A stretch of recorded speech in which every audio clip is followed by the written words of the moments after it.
Hello. तो आज ये तीसरा लेक्चर है इलेक्ट्रोकेमिस्ट्री का। मैंने पहला लेक्चर में आपको टाइप ऑफ कंडक्टेंस बता दिया था।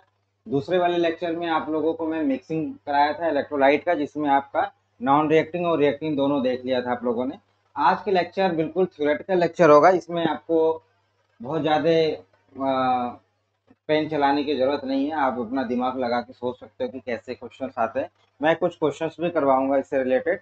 तो आप आज बिल्कुल दिमाग लगा के बैठे रहिए, बिल्कुल शांति से। और यही पोर्शन है जो यहाँ से आपको क्वेश्चन मिलेगा। मतलब न्यूमेरिकल का अभी जो पार्ट होगा वो आगे आएगा, तो वहां से क्वेश्चन तो मिलेंगे मिलेंगे। बट अगर थ्योरेटिकल क्वेश्चन आता है तो यही लेक्चर आपको थ्योरेटिकल क्वेश्चन में से एक दो क्वेश्चन तो दे ही देगा। चाहे जो भी एग्जाम होगा यहाँ से आपको मिल जाएगा। तो चलो स्टार्ट करते हैं। फैक्टर अफेक्टिंग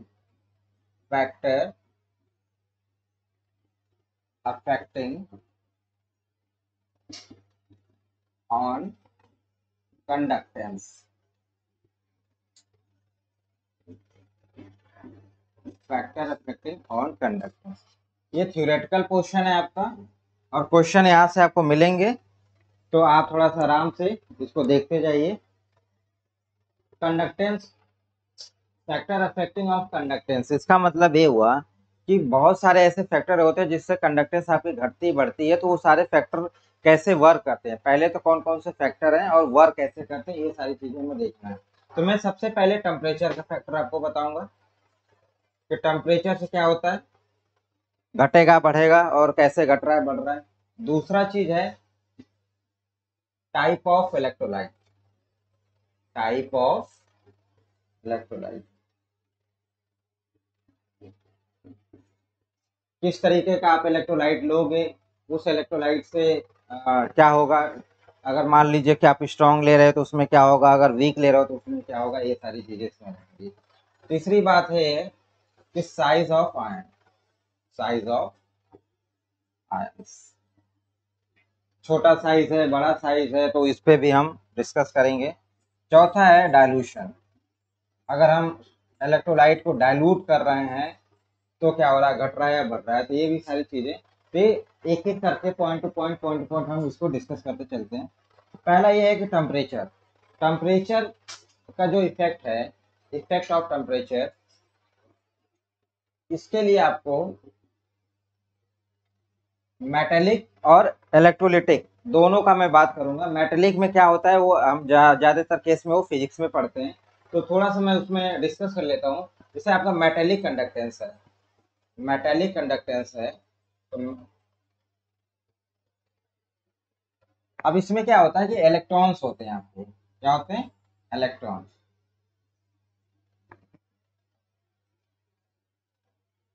इलेक्ट्रॉन्स आपके मूव करते रहते हैं। इलेक्ट्रॉन्स क्या करते हैं, मूव करते रहते हैं। ठीक है। अब क्या होता है, ये इस तरीके से आप समझो कि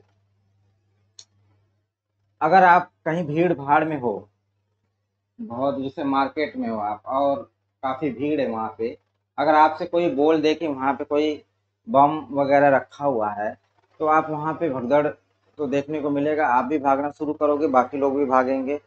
तो जब आप भागना शुरू करोगे तो एक दूसरे से टक्कर खाना शुरू करोगे, अपने एनर्जी लॉस करोगे वहीं पे। अगर फ्रीली आपको मैं रोड पे भगाऊं तो आपकी जो स्पीड होगी बहुत तेज होगी। लेकिन जब आप भीड़ भाड़ में जाते हो और वहां पे जब भागना शुरू करते हो तो उस जगह पे क्या होती है, आपकी जो मोबिलिटी होती है वो क्या होती है, कम होती है।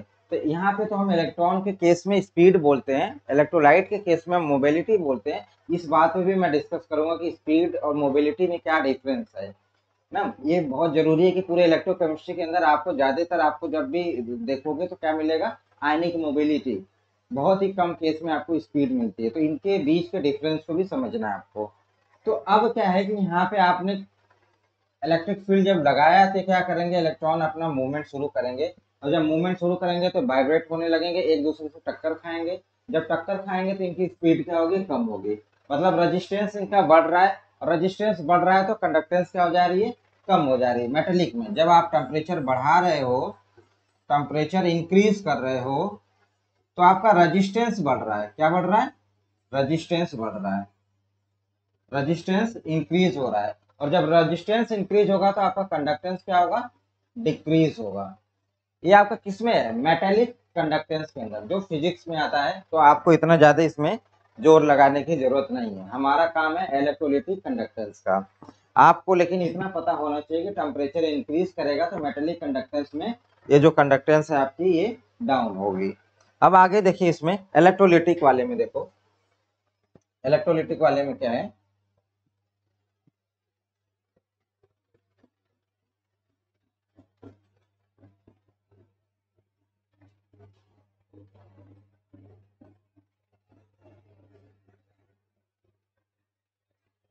अब इलेक्ट्रोलिटिक वाले में आपके आयंस पड़े होते हैं, सॉल्यूशन कोई इलेक्ट्रोलाइट हो उसमें आपके आयंस होंगे।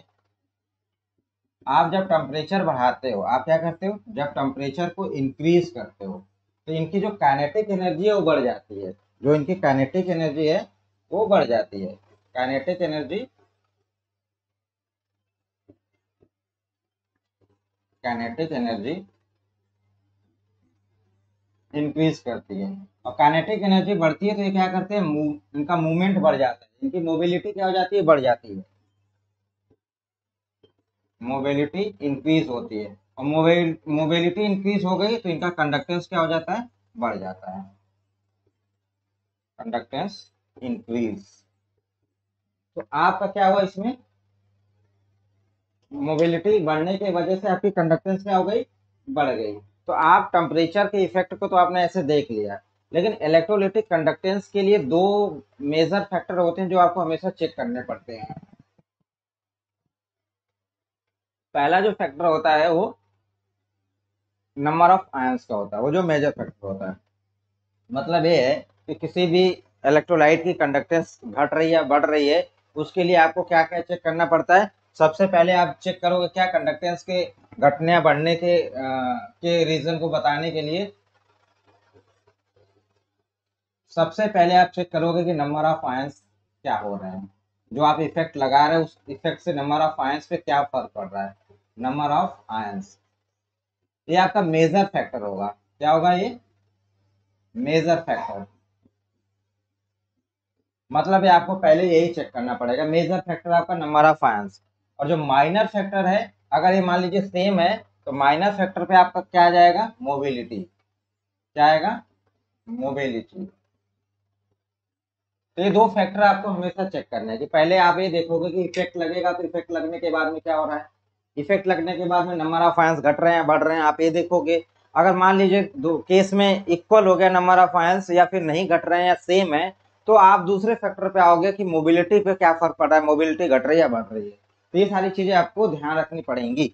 अब देखो, नंबर ऑफ आयंस और मोबिलिटी, यही चीज आपको लेके पूरे के पूरे इसमें चलना है जो फैक्टर अफेक्टिंग के अंदर। अब हम टेम्परेचर को तो जब देख ही रहे हैं तो टेम्परेचर का एक इफेक्ट हम इलेक्ट्रोलाइट के ऊपर भी देख लेते हैं। इलेक्ट्रोलाइट के ऊपर मतलब हम एक अगर स्ट्रॉन्ग इलेक्ट्रोलाइट लेते हैं और वीक इलेक्ट्रोलाइट लेते हैं और दोनों में हम टेम्परेचर इंक्रीज करते हैं तो क्या फर्क पड़ता है कंडक्टेंस के ऊपर, ये थोड़ा इंपॉर्टेंट है, आप देखना इसमें। अब मतलब स्ट्रॉन्ग इलेक्ट्रोलाइट आपने ले लिया, एक एक करके देखते हैं। स्ट्रॉन्ग इलेक्ट्रोलाइट,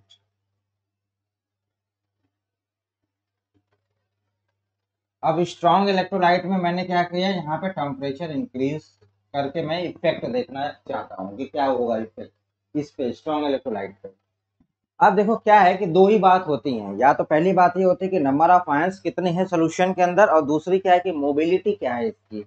तो अगर स्ट्रॉन्ग इलेक्ट्रोलाइट आपने बोल दिया है तो इसका मतलब ये है कि इसका जो डिग्री ऑफ डिसोसिएशन है, डिग्री ऑफ डिसोसिएशन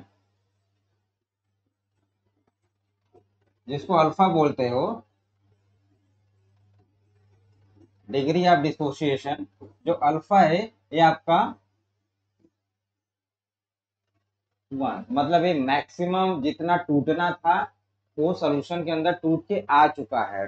ठीक है, अब टेम्परेचर जब आप बढ़ाओगे तो अब होगा क्या इसमें, नंबर ऑफ आयंस तो जितना आना था उतना आ ही चुका है सॉल्यूशन के अंदर, लेकिन जब टेम्परेचर बढ़ाते हो तो इनके बीच का जो इंटर आयनिक डिस्टेंस है वो बढ़ जाता है।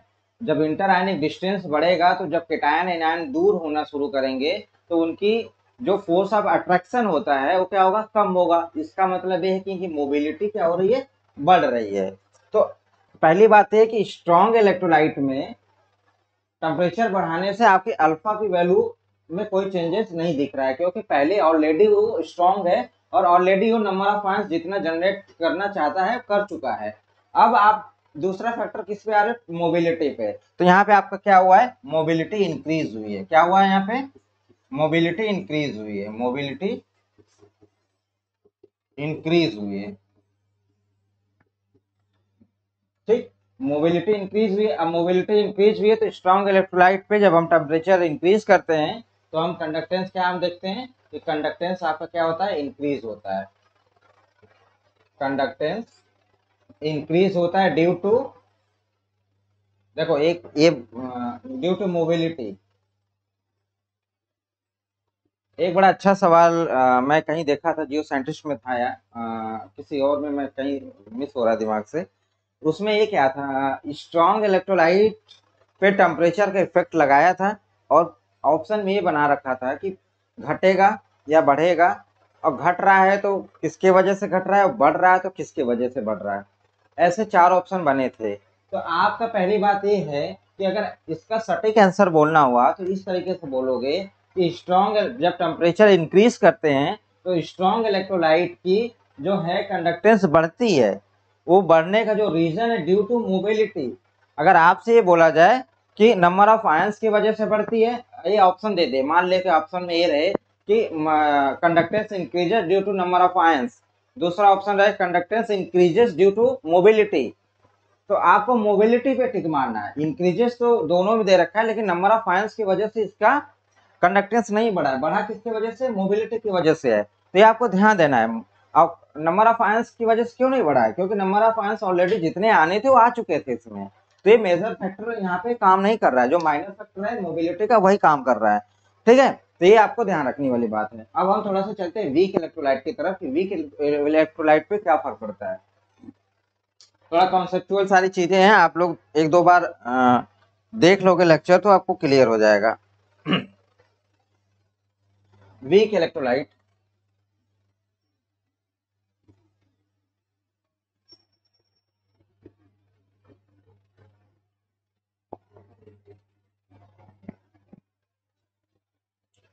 अब आप इस पर टेम्परेचर इंक्रीज करो। ठीक है, टेम्परेचर इंक्रीज कर रहे हो तो अब वीक इलेक्ट्रोलाइट पे क्या फर्क पड़ने वाला है आपको ये देखना है। पहली बात ये है कि जब वीक इलेक्ट्रोलाइट का आपको एक फॉर्मूला पता होगा, अल्फा इक्वल टू रूट के ए बाई सी, जो डिसोसिएशन कांस्टेंट का एक रिलेशन आप निकालते हो डिग्री ऑफ डिसोसिएशन से, तो आपको मालूम है कि अल्फा इक्वल टू रूट के ए बाई सी। और जहाँ पे के ए आपका क्या है, डायरेक्टली प्रोपोर्शनल टू टेम्परेचर है, क्योंकि रिएक्शन एंडोथर्मिक होती है और वो टेम्परेचर के डायरेक्टली प्रोपोर्शनल होती है। तो अब या तो ऐसे टेम्परेचर बढ़ा रहे हो, रेट कांस्टेंट की वैल्यू बढ़ रही है, और रेट कांस्टेंट की वैल्यू बढ़ रही है तो अल्फा की वैल्यू भी क्या होगी, यहाँ पे बढ़ेगी। इसका मतलब ये है कि टेम्परेचर इंक्रीज करने पे, टेम्परेचर इंक्रीज करने पे अल्फा की वैल्यू क्या हो रही है, इंक्रीज हो रही है भाई, कोई डाउट तो नहीं है। डिग्री ऑफ डिसोसिएशन बढ़ रहा है, और जब डिग्री ऑफ डिसोसिएशन बढ़ रहा है तो इसका मतलब है कि नंबर ऑफ आयन सोल्यूशन में टूट टूट के आराम आराम से सोल्यूशन में आ रहे हैं, यही तो है। तो मैं ये लिख सकता हूँ कि नंबर ऑफ आयंस जो है, नंबर ऑफ आयंस क्या हो रहे हैं यहाँ पे, इंक्रीज हो रहे हैं। यहाँ तक तो कोई डाउट नहीं है, नंबर ऑफ आयंस यहाँ पे क्या हो रहे हैं, इंक्रीज हो रहे हैं। और दूसरा क्या है इसमें, जब नंबर ऑफ आयंस तो इंक्रीज हो रहे हैं, लेकिन दूसरी बात है कि जब आप टेम्परेचर देते हो तो ये काइनेटिक एनर्जी इनको मिलती है और ये भागना शुरू करते हैं, तो मोबिलिटी भी क्या हो रही है, बढ़ रही है। तो इसका मतलब ये है कि नंबर ऑफ आयंस भी इंक्रीज हो रहे हैं और मोबिलिटी भी इंक्रीज हो रही है। देखो भाई, ये बहुत इंपॉर्टेंट वाली बात है कि अभी मैं स्ट्रॉन्ग और वीक में एक रिलेशन बताऊंगा, किस तरीके से आपका सवाल उसमें पूछ सकता है। तो वीक वाले के केस में क्या हुआ यहाँ पे, वीक वाले के केस में आपका यहाँ पे आयंस भी बढ़े और मोबिलिटी भी बढ़ी, आयंस भी बढ़े और मोबिलिटी भी बढ़ी। तो क्या हुआ, वीक इलेक्ट्रोलाइट में भी टेम्परेचर बढ़ाने से कंडक्टेंस इंक्रीज हुई, ना, कंडक्टेंस इंक्रीज हुआ और due to number of ions as well as mobility. ठीक, अब इलेक्ट्रोलाइट की बात अगर हम कर रहे हैं और स्ट्रॉन्ग में भी बढ़ रहा है और वीक में भी बढ़ रहा है, तो अगर रिजल्टेंट इंक्रीमेंट देखा जाए, जो इंक्रीमेंट हुआ है दोनों में टेम्परेचर बढ़ाने से, तो आपका ज्यादातर इंक्रीमेंट इसमें हुआ है, क्योंकि इसमें नंबर ऑफ आयंस भी पार्टिसिपेट किए और मोबिलिटी भी पार्टिसिपेट की उसको बढ़ाने के लिए। तो मैं इस तरीके से अगर इसको समझाने की कोशिश करूं कि मान लीजिए कि, और देखो कंडक्टिविटी हमेशा स्ट्रॉन्ग की ही ज्यादा होगी, जो कंडक्टेंस है वो स्ट्रॉन्ग वाले की ही ज्यादा होगी, लेकिन जो रिजल्टेंट बढ़ा हुआ है, जो मैग्नीट्यूड है इंक्रीमेंट का, वो वीक वाले का ज्यादा हो रहा है। वीक वाले का ज्यादा का मतलब ये है कि ये नंबर ऑफ आयंस और मोबिलिटी दोनों इसमें इन्वॉल्व हुई है, उसमें केवल मोबिलिटी, तो मोबिलिटी की वजह से जितना बढ़ा होगा, और इस वाले में क्या हुआ है कि आयंस और मोबिलिटी दोनों इन्वॉल्व हुई है, तो रिजल्टेंट क्या हुआ हमारा, ये ओवरऑल इसका ज्यादा है। लेकिन हम अगर बात ये करें कि स्ट्रॉन्ग इलेक्ट्रोलाइट की कंडक्टेंस ज्यादा होती है या वीक की होती है, तो आप सीधा बोलोगे कि स्ट्रॉन्ग की ही होती है। लेकिन इस केस में क्या हुआ अभी, जैसे मैं इसको इस तरीके से समझाऊं, मान लीजिए सपोज करिए कोई 10 नंबर है स्ट्रॉन्ग के केस में, स्ट्रॉन्ग, और ये वीक के केस में यहाँ पे 10 नंबर, और ये बढ़ के ये बढ़ा, मान लीजिए पहुंच गया 40 बढ़ा, और ये पहुंच गया 50 पे ना। ये कुछ ऐसे समझाने की मैं कोशिश कर रहा हूँ। और वीक था, वीक मान लीजिए आपका यहाँ पे है, वीक मान लीजिए यहाँ पे वीक है तो 5 मान लीजिए, और ये पहुंचा यहाँ पे 49 पे। इसके इसके बीच का डिफरेंस जो है 44 का हुआ, और इसके बीच का डिफरेंस क्या हुआ, 44 का हुआ, और इसके बीच का डिफरेंस कितना हुआ, 40। 40 ही हुआ। अब एक बात हमें समझाने की कोशिश ये कर रहा हूँ कि ये जो बढ़ा है, ये स्ट्रॉन्ग वाले से थोड़ा सा ज्यादा बढ़ा हुआ है, तो इसमें आपका नंबर ऑफ आयंस और मोबिलिटी दोनों इन्वॉल्व है, इसमें नंबर ऑफ आयंस इन्वॉल्व नहीं, मोबिलिटी इन्वॉल्व है। लेकिन ओवरऑल ऊपर देखो तो ओवरऑल स्ट्रॉन्ग वाले की ही ज्यादा रहेगी। यहाँ पे जो आपने घटाया बढ़ाया है, इसमें वीक वाला ज्यादा बढ़ेगा, क्योंकि इसमें दोनों इन्वॉल्व है। लेकिन अगर हम ओवरऑल कंडक्टेंस की बात करेंगे तो हमेशा स्ट्रॉन्ग की ही ज्यादा होगा। जैसे मैं इसमें नॉर्मल एक ऐसे नंबर ले लिया हूँ, कोई भी नंबर, अल्टरनेट नंबर, ये 50 को ज्यादा ही है 49 से, बट जो इंक्रीमेंट है मान लीजिए इसमें 40 का है, इसमें 44 का दिख रहा है। 44 का दिखने का रीजन क्या है, नंबर ऑफ आयंस भी इंक्रीज हुआ था, मोबिलिटी भी इंक्रीज हुई थी, तो ये ज्यादा बढ़ेगा, ये कम बढ़ा है ना। तो ऐसे एक समझने के लिए, ऐसा कोई थ्योरी नहीं है कुछ भी। तो मेरा समझाने का मतलब ये था कि ये ओवरऑल आपका स्ट्रॉन्ग ज्यादा होगा, लेकिन जो इसमें आपने इंक्रीमेंट देखा है तो स्ट्रॉन्ग वाले से वीक वाले का ज्यादा होगा। बात क्लियर है बिल्कुल। चलो अब आगे चलते हैं। अब हमारा होगा ये टेम्परेचर का इफेक्ट हो गया। टेम्परेचर के इफेक्ट के बाद में हम चलते हैं, दूसरा क्या था हमारा यहाँ पे, दूसरा टाइप ऑफ इलेक्ट्रोलाइट था। दूसरा क्या था यहाँ पे हमारा, टाइप ऑफ इलेक्ट्रोलाइट। तो टाइप ऑफ इलेक्ट्रोलाइट में स्ट्रॉन्ग और वीक वाला भी मैं बता दिया यहीं पे, कि स्ट्रॉन्ग की ज्यादा होगी, वीक की कम होगी। अब चलते हैं साइज ऑफ आयंस पे, चलते हैं कि साइज ऑफ आयन क्या फैक्टर है इस पे और क्या फर्क पड़ेगा, है ना। साइज ऑफ आयन पे चलते हैं।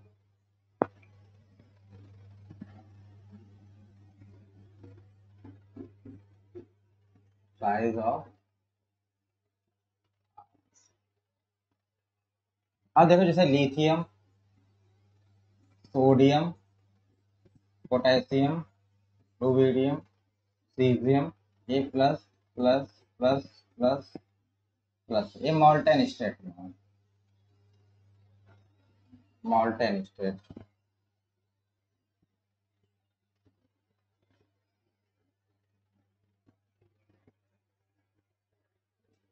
और यही मैं क्या लिख दूं, एक क्वेश्चन लिख दूं इसको, lithium plus, lithium, sodium, potassium, rubidium, caesium, ये हमारा एक्वस में हो गया। ये दो चीजें इसमें, एक तो देखो ऊपर से नीचे जाने पे साइज क्या होती है, बढ़ती है, अप टू डाउन, हम जब क्या होती है, अप टू डाउन साइज हमारी इंक्रीज होती है, ग्रुप में साइज बढ़ती है। सिंपल सी बात है कि अब जब साइज की बात आ जाएगी तो मोबिलिटी ही एक फैक्टर है जो काम करेगा ना। अब जो छोटी साइज की होती है, मान लो छोटे साइज के जो लोग होते हैं उनको भगाओगे तो तेज भागेंगे कंपेयर टू बड़े साइज के लोगों को, है ना, यही नॉर्मल सी बात है। तो इसमें जब मॉल्टन स्टेट में है, तो मॉल्टन स्टेट में जब ऊपर से नीचे जाते हैं तो यहाँ पे ये इसकी साइज काफी बड़ी होती है।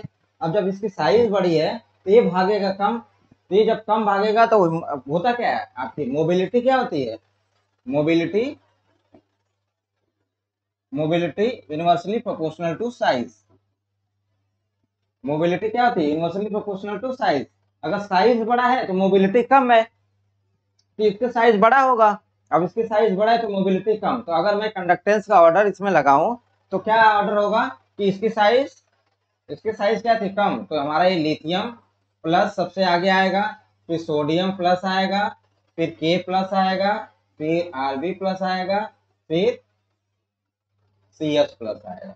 ये ऑर्डर लगा, एक किसमें है, ये मॉल्टन स्टेट में है।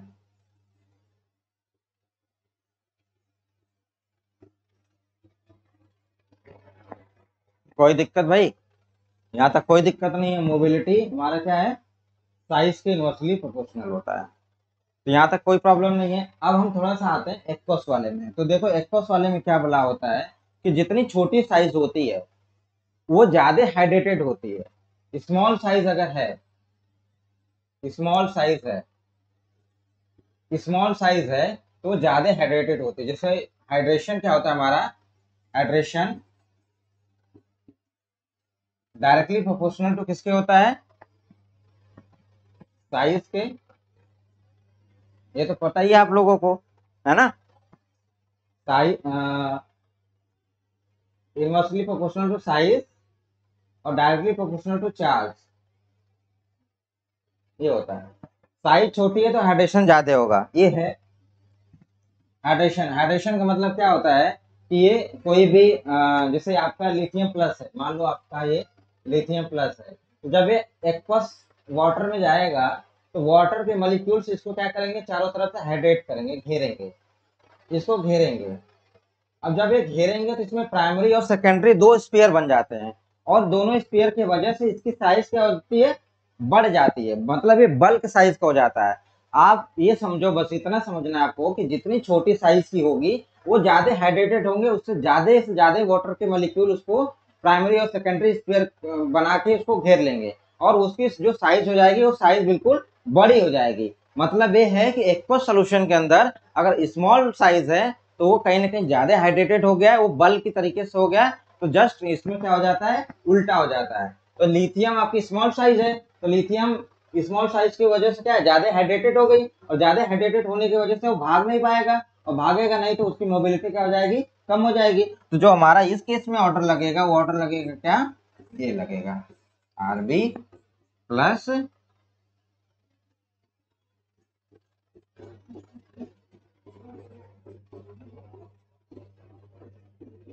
ये आपका एक्वस का ऑर्डर लग गया, ये एक्वस सॉल्यूशन में ये ऑर्डर लग गया आपका किस चीज का, कंडक्टेंस का। कोई डाउट तो नहीं होना चाहिए। बेसिकली क्या है कि स्मॉल साइज होने की वजह से क्या है, हाइड्रेटेड हो गया है। लेकिन एक हम H प्लस पे आते हैं। H प्लस की भी साइज क्या है, छोटी है। H प्लस की साइज क्या है, छोटी है, लेकिन साइज छोटी होने की वजह से, साइज छोटी होने के बावजूद भी उसकी जो स्पीड है, जो उसकी कंडक्टिविटी है, जो कंडक्टेंस है वो काफी हाई होती है। ये जो हम अभी थ्योरी लगा रहे थे कि स्मॉल साइज है तो हाइड्रेटेड हो जा रहा है, लेकिन हम आयंस हाइड्रोजन आयंस के केस में आते हैं। हाइड्रोजन आयन के केस में आते हैं, आप हाइड्रोजन आयन के केस में देखोगे तो देखो, एक तो पहली बात यह है कि हाइड्रोजन बहुत स्मॉल साइज का है, और पानी की बात कर रहे हैं तो पानी हमारा ये है वाटर। देखो दो चीज है इसके अंदर, एक तो पहली बात ये है कि ये खाली है एज ए इलेक्ट्रोफाइल, ये एज ए न्यूक्लियोफाइल, मतलब बड़ा अच्छा इनको अभी क्या लग रहा है कि एक इलेक्ट्रोफाइल है एक न्यूक्लियोफाइल है, आराम से जाएगा अटैक करेगा और बॉन्ड बना, इसको क्या है, इसको देना और इसको लेना है, अभी तो यही चल रहा है। लेकिन अभी ऑक्सीजन, इसके इस ऑक्सीजन को पता नहीं कि क्या होगा इसके साथ में। फ्लोरीन के बाद में यही है जो इलेक्ट्रोनेगेटिविटी है, सेकेंड जो पीरियोडिक प्रॉपर्टी है उसमें इसकी इलेक्ट्रोनेगेटिविटी फ्लोरीन के जस्ट बाद आती है।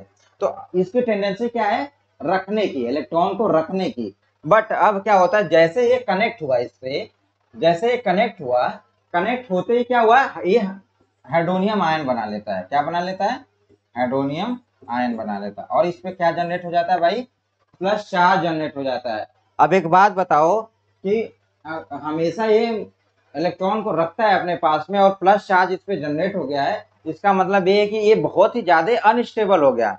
बहुत ज्यादा अनस्टेबल हुआ तो क्या करेगा, अब कुछ तो करना पड़ेगा। ये फिर क्या करता है, अपने हाइड्रोजन को यहीं से उठा के फेंक देता है बाहर। अब ये हाइड्रोजन जैसे बाहर गया, दूसरा वाटर का जो मॉलिक्यूल्स है ये बैठा हुआ है वही पानी, ये पानी बैठा हुआ है, ये जैसे इसको बाहर फेंका, ये जाके इससे क्या हो गया, यहाँ पे कनेक्ट हो गया। ये जैसे निकला, ये तब तक ये इसको लपक लिया, ये इसको फेंका तब तक ये इसको लपक लिया। अभी इस जैसे ही लपका इसको, इस पे प्लस चार्ज जनरेट हो गया। जब इस पे प्लस चार्ज जनरेट हुआ तो ये इसको फेंक दिया उठा के। जब इसको फेंका ये उठा के, तो दूसरा जो पानी बैठा हुआ है वो पानी इसको पकड़ के लपक लिया, ये इसको लपक लिया। अब इस तरीके से क्या हो रहा है, ये हाइड्रोजन एक दूसरे से जंप करते हुए भाग रहा है। इसकी मोबिलिटी इन लोगों ने बढ़ा दी। बात समझ में आई। तो ये इसी को, ये जो मैकेनिज्म है, इसी को ग्रोथस टाइप ऑफ मैकेनिज्म भी बोलते हैं। आप इलेक्ट्रोकेमिस्ट्री जब कंडक्टर्स की बुक उठाओगे तो उसमें आपको ये मिलेगा। तो ये जो मैकेनिज्म है ग्रोथस है, और इसमें आपको ये देखने को मिल रहा है कि ये जो हाइड्रोजन पानी लिया उठा के फेंक दिया, दूसरा लिया उठा के फेंक दिया, इस तरीके से उसकी मोबिलिटी जो होती है वो बढ़ जाती है। और नॉर्मल बिहेवियर से वो एक एडिशनल जो इसमें आ रहा है ऑक्सीजन के प्लस चार्ज, ये क्या कर रहा है, अनस्टेबल होने की वजह से इसको फेंक रहा है, जिससे हाइड्रोजन क्या हो रहा है, इसकी स्पीड बढ़ जाएगी। लगभग लगभग ये 10 टाइम्स ज्यादा इंक्रीज हो जाती है। आप लोग बुक में देख लेना ये सारी चीजों को, थ्योरी एक बार पढ़ना जरूर किताब में। तो ये जो है नॉर्मल, ये ग्रोथस टाइप ऑफ मैकेनिज्म है, ठीक है। ये वाटर के इसमें H+ के केस में ऐसा होता है, बाकी के जितने भी स्मॉल साइज वाले हैं उसमें नॉर्मल वही चीजें होती हैं जो आपने अभी देखा है। तो आपका साइज वाला फैक्टर आपको तो समझ में आ गया। अब चलते हैं थोड़ा सा किसके तरफ चलते हैं, चौथा ऑप्शन क्या था, चौथा चौथा हमारा था, चौथा क्या था भाई इसमें, चौथा था डाइल्यूशन। ठीक है, देखो ये इंपॉर्टेंट है थोड़ा सा डाइल्यूशन वाला, यहाँ पे अपना दिमाग लगाए रखना। Dilution,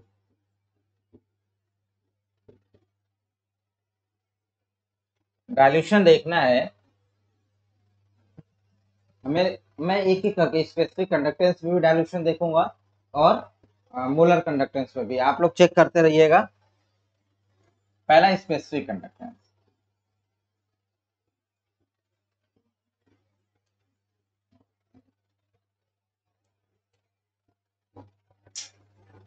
specific conductance, specific conductance में अगर हम डाइल्यूट करेंगे तो क्या होगा, बढ़ेगा या घटेगा। अभी हम आते हैं इस पे। अब देखो क्या है कि ये फिक्स था क्या, 1 ml के अंदर की बात है। स्पेसिफिक हमने क्या कर रखा था, वहां पे वॉल्यूम को फिक्स किया था। वो वॉल्यूम कितनी थी, 1 ml थी। कितनी थी, 1 ml, ठीक है, 1 ml थी। अब आप सपोज कर लिए कि 1 ml के अंदर, आपके 1 ml के अंदर मान लीजिए 4 NaCl plus, Na+Cl minus, Na+Cl minus, इस तरीके के 4 आयंस पड़े थे। फिर आपने क्या किया, इसको डाइल्यूट किया, इसको आपने क्या कर दिया, डाइल्यूट कर दिया। मान लो ये 1 लीटर का आपका बीकर पड़ा था, इसमें इस तरीके से, और इस 1 ml के अंदर आपके 4 आयंस पड़े थे। फिर आपने इसको डाइल्यूट कर दिया, इसमें आपने 2 लीटर कर दिया, इसको 1 लीटर से उठा के अब इसको 2 लीटर कर दिया। तो जब 2 लीटर कर दिया तो इस 1 ml के अंदर अब ये जो 4 थे, अब इंटर आयनिक डिस्टेंस बढ़ेगा। जैसे अब पहले इसमें कम डिस्टेंस था, Na+ और Cl- में कम डिस्टेंस था। अब जब डाइल्यूट करोगे तो डिस्टेंस बढ़ने शुरू हो जाएगी, तो ये उस पर्टिकुलर 1 ml से बाहर होने लगेंगे। तो हो सकता है कि अब वो 4 ना होके 3 हो, 2 हो। तो अब वो क्या, मान लो हमने सपोज कर लिया कि अब वो हो गए क्या, 2, डाइल्यूट करने पे अब 2 हो गए। अब आपको फैक्टर क्या समझ में आ रहा है भाई? पहली बात यह है कि स्पेसिफिक कंडक्टेंस में डाइल्यूशन करने पे जो नंबर ऑफ आयंस 1 ml के अंदर थे, 1 ml के अंदर जो नंबर ऑफ आयंस आपको दिख रहे थे, पहले 4 दिख रहे थे, लेकिन आप जब डाइल्यूट कर दिए तो आपको 2 दिखने लगे। तो मतलब आपका क्या हुआ, नंबर ऑफ आयंस क्या हो गया भाई, नंबर ऑफ आयंस क्या हो गया, डिक्रीज हो गया। नंबर ऑफ आयंस क्या हुआ, डिक्रीज हो गया। और दूसरा क्या है, मोबिलिटी। अब डाइल्यूट करोगे तो इंटर आयनिक डिस्टेंस बढ़ेगा, जब बढ़ेगा तो उनके बीच का जो अट्रैक्शन है वो कम होगा, और मतलब मोबिलिटी बढ़ रही है।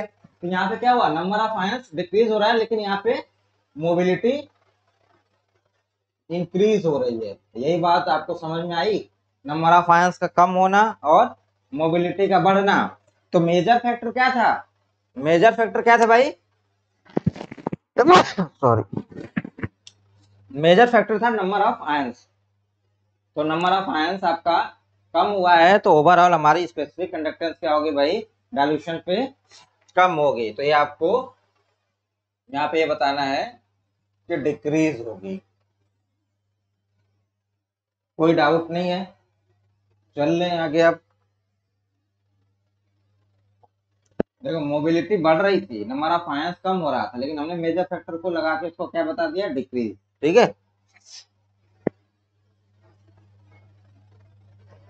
दूसरा मोलर कंडक्टेंस पे देखते हैं। मोलर कंडक्टेंस पे देखते हैं, मोलर कंडक्टेंस पे देखते हैं डाइल्यूट करने के बाद। अब देखो, मोलर कंडक्टेंस में क्या था, 1 मोल था। क्या था, 1 मोल। ठीक, 1 मोल था। जब आप इसको क्या करोगे, डाइल्यूट करोगे, अब इसको आपने क्या कर दिया, डाइल्यूट कर दिया।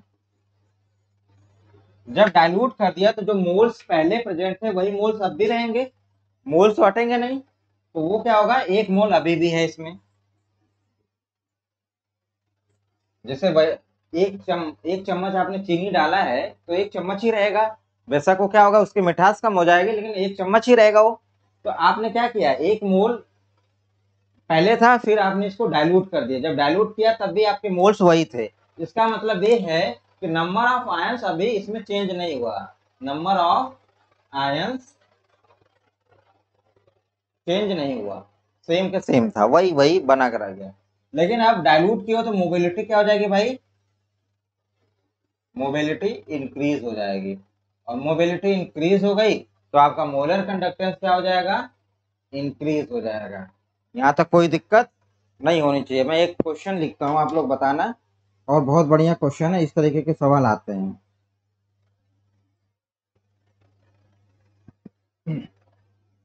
इसमें यही 4-5 आपके इफेक्ट थे, और ये आंसर आप लोग खुद दोगे। पहला सवाल है, ये पेपर जियो साइंटिस्ट के एग्जाम में आया हुआ, जियो साइंटिस्ट का पेपर है मेरे हाथ में, मैं उसी से सवाल आपको करवा रहा हूँ। बहुत आसान सवाल है। Consider the following statement, consider the following statement.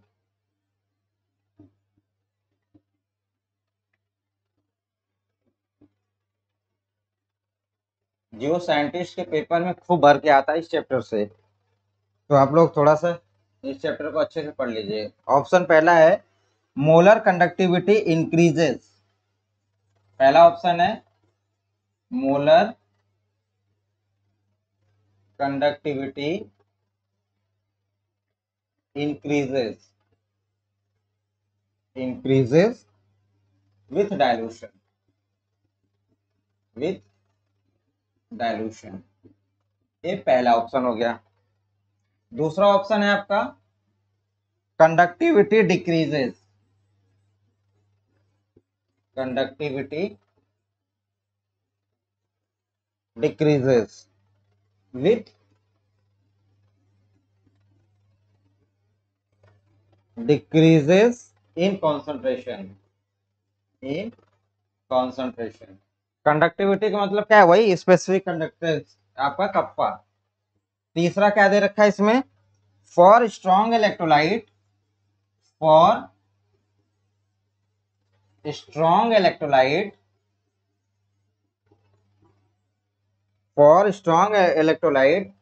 the molar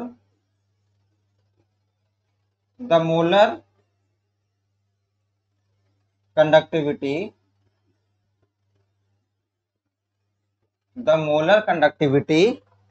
increases very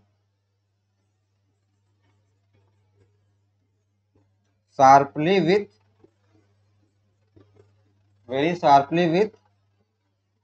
decreases in concentration.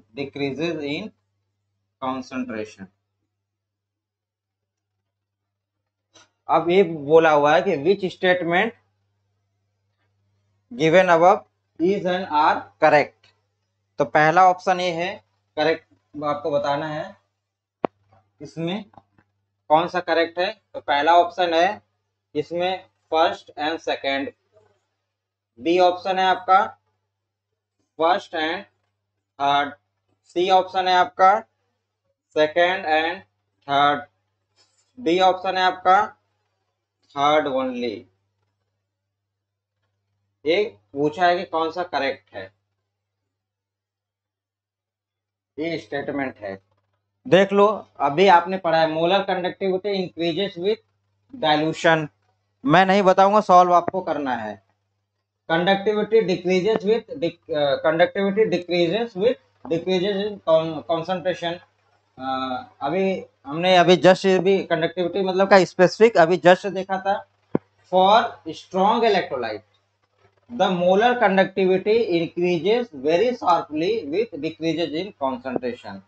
ये तीनों है, ये ऑप्शन है, ये जियो साइंटिस्ट में आया हुआ था, तो आपको ये देख के खुद करना है। तो पहला ये हो गया, आंसर आप लोग दोगे इसका।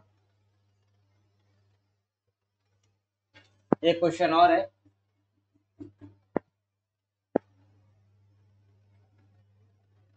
विच of the following statement about solution of electrolyte is are correct. तो स्टेटमेंट पहला है, ये पूछा है कौन सा स्टेटमेंट करेक्ट है। तो पहला स्टेटमेंट है conductivity of solution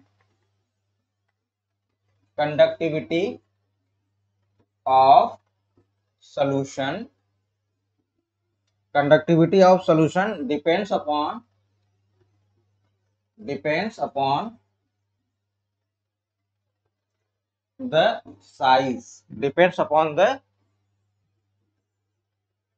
size of the ions। पहला स्टेटमेंट ये है। दूसरा स्टेटमेंट आपका क्या है, conductivity depends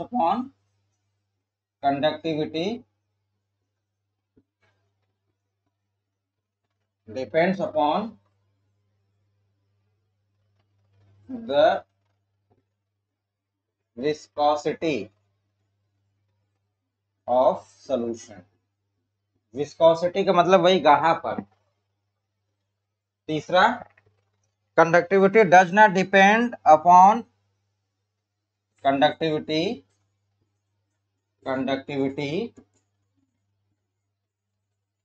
does not depend upon the solvation of ions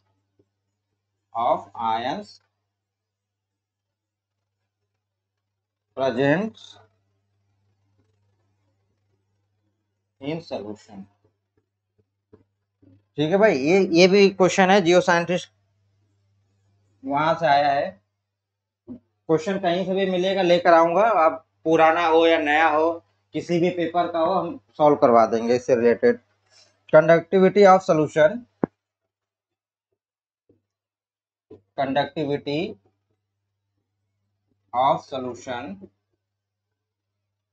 vary with temperature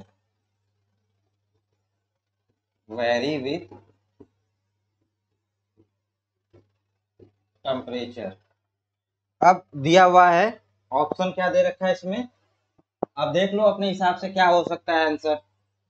पहला ऑप्शन है फर्स्ट एंड सेकंड, जो बी ऑप्शन है थर्ड ओनली, जो सी ऑप्शन है फर्स्ट सेकंड और फोर्थ, और जी ये जो डी ऑप्शन है सेकंड थर्ड एंड फोर्थ। भाई ऐसा कुछ भी नहीं है जो मैं नहीं पढ़ाया हूं अभी, आप इसमें देख लो और आंसर करना कमेंट बॉक्स में आके। और एक लास्ट क्वेश्चन और है, दो क्वेश्चन हो गए इसी से रिलेटेड है, आज के लेक्चर से रिलेटेड।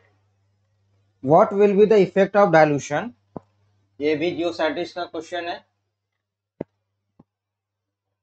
ऐसे ही सवाल आते हैं भाई, बहुत बड़े सवाल नहीं आते हैं, आप लोग आराम से थोड़ा थोड़ा भी करोगे तो आराम से हो जाएगा। व्हाट विल बी, और कहीं से भी क्वेश्चन रहेगा पुराना इस टॉपिक से रिलेटेड तो मैं करवा दूंगा, चाहे छोटा एग्जाम हो चाहे बड़ा एग्जाम हो। What will be the effect of solution, what will be the effect of dilution, effect of dilution on specific, on specific, on specific and equivalent conductance and equivalent conductance of an aqueous solution, of an aqueous solution। देखो इसका क्या है, of strong electrolyte. अब इसका option क्या दे रखा है, ऑफ ए स्ट्रॉन्ग इलेक्ट्रोलाइट।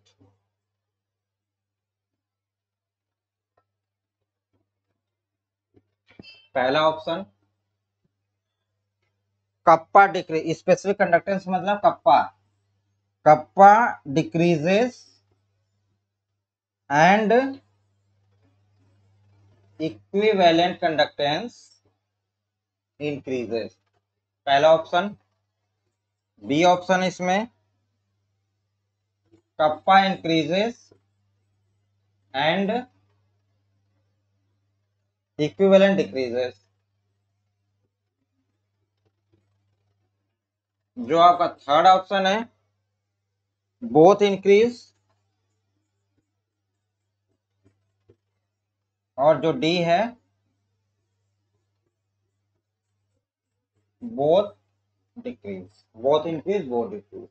ये है भाई आपके, मतलब what will be the effect of dilution, अभी जस्ट अभी थोड़ी देर पहले पढ़ाया था डाइल्यूशन का इफेक्ट कप्पा पे क्या होगा, अभी थोड़ी देर पहले आप लोगों ने देखा था। तो ये सारी की सारी चीजें क्या हैं, आपके प्रीवियस ईयर के क्वेश्चंस हैं आज से रिलेटेड टॉपिक से। तो आप लोग बिल्कुल आराम से एक बार पढ़ लेना टॉपिक, फिर ये दो चार क्वेश्चन है और भी जो भी प्रॉब्लम इससे रिलेटेड होंगे मैं करवा दूंगा।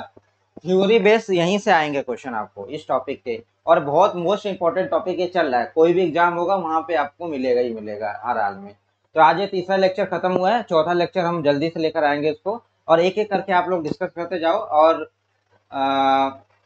5-6 लेक्चर में इसको कंप्लीट कर दूंगा। फिर उसके बाद में कोई दूसरा टॉपिक इनऑर्गेनिक स्टार्ट करेंगे। पैरेलल में हमारा बॉन्डिंग, केमिकल बॉन्डिंग चल रहा है और इलेक्ट्रोकेमिस्ट्री चल रही है, और जीओसी वाले सर अभी तो पढ़ा ही रहे हैं जीओसी, तो आप लोग कॉन्टिन्यूस बने रहो क्लास में। और करते हैं, एग्जाम वगैरह तो आने ही वाले हैं, सारे रिजल्ट्स डेट वगैरह आनी है, नोटिफिकेशन भी आनी है सबकी। मिलते हैं अगले लेक्चर में।